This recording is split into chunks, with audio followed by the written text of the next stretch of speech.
ትሰራለህ። በቃ ዱንያዊ ነገር ማለት ነው እናቀጣቀጥህ። በቃ ዱዓ ታረጋ። ያኔ በዱንያ ላይ የሚፈልጋቸው ነገሮች አሉ፣ ልጅ፣ ትዳር፣ ሰርቶ ማግኘትን ወዘተ። ምንም ጭራሽ ያለፋሁት ያላረኩት ነገር የለኝም።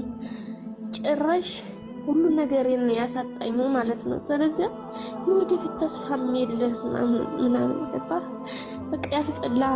እንደዛ እንደ ድሮ ትዕግስት አይኖረኝም፣ እንደ ድሮ ጉልበት አይኖረኝም፣ እንደ ድሮ ሁሉ ነገር አይኖረኝም። ከዚህ ተስፋ መቁረጥ ነገር በቃ ምን ያደርግልኛል ስትል በቃ ከዚህ አንጻር ነው።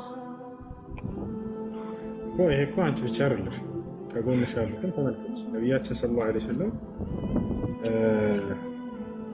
እንظሩ ኢላ መን ሁወ አስፈለ ሚንኩም ሊአላ ተዝደሩ ኒዕመተላሂ ዐለይኩም።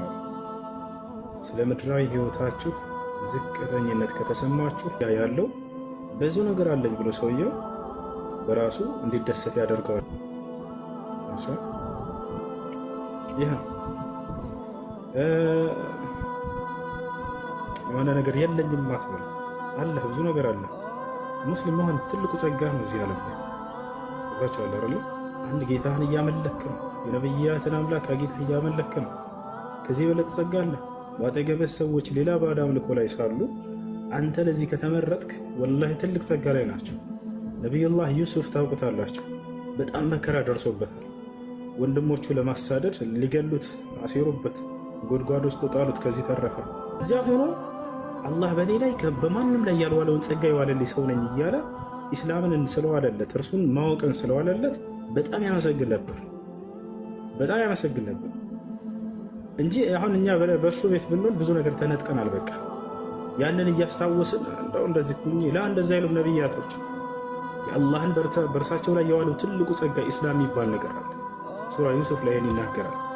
ኢኒ ተረክቱ ሚለተ ቀውሚን ላ ዩእሚኑነ ቢላህ አለ። ለእስር ቤቶቹ ሰዎች ሲነግራቸው እናንተ የእስር ቤት ጓደኞች ሆይ እኔ በአላህ የማያምኑ ሰዎችን መንገድ ትቻለሁኝ አለ ዩሱፍ። ወሁም ቢልአኺረቲ ሁም ካፊሩን፣ እነርሱ በቀጣዩ ዓለም ከሞት በኋላ መነሳትና ወደ ገነት ወደ ገሃነም መግባት የሚለውን የካዱ ሰዎችን መንገድ ትቻለሁኝ አለ። ታዲያስ ወተበዕቱ ሚለተ አባኢ ኢብራሂመ ወኢስሐቀ ወያዕቁብ፣ እኔስ የአባቶቼን መንገድ ተከትያለሁኝ የአብርሃምን የኢስሐቅን የያዕቆብን መንገድ አለ ዮሴፍ። ዛሊከ ሚን ፈድሊላሂ ዐለይና፣ ይህ አላህ በእኛ ላይ የዋለልን ጸጋ ነው።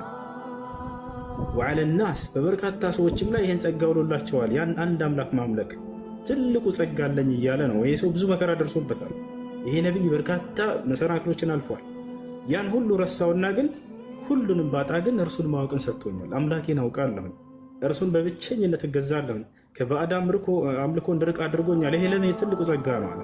ምንም ነገር እጣ እዚህ ዓለም ላይ ምንም ነገር አይኖርህ፣ ኢስላም እስካለ ድረስ ወላሂ አንተ የትልቁ ጸጋ ባለቤት ነው።